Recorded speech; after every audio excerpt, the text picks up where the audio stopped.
Hey guys, तो हम discuss कर रहे थे कुछ इंपॉर्टेंट इंस्क्रिप्शन। तो आज हम डिस्कस करेंगे सबसे पहले हालसी कॉपर प्लेट इंस्क्रिप्शन। ये हमें कर्नाटका में मिला है। काफ़ी सारे इंस्क्रिप्शन यहाँ पे हमें मिले हैं, मोस्टली इन कॉपर। तो सबसे इम्पॉर्टेंट है आपको ये यहाँ एक इंस्क्रिप्शन है जिसमें पर्टिकुलर कदम्बा डायनेस्टी के बारे में बोला गया है। ओके, तो जिन्होंने जैनिज्म को पैट्रोनाइज किया था। ओके, सो इम्पॉर्टेंट यही आपने याद रखना है। हालसी कॉपर प्लेट किससे रिलेटेड है? आपका कदम्बा से रिलेटेड है।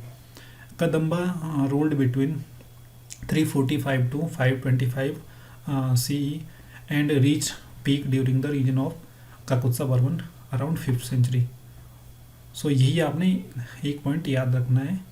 This inscription is related to the Kadamba dynasty. Next inscription देख लेते हैं।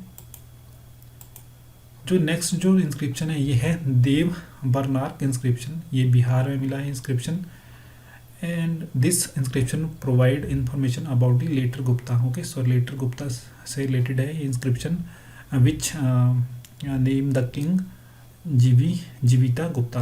ओके, सो ये आपने important point याद रखना है। एंड जो नेक्स्ट जो इंस्क्रिप्शन है ये है Jaunpur stone inscription. This inscription talk about Maukhari king of Kannauj and it was issued by Ishwara Varman around first half of the 6th century।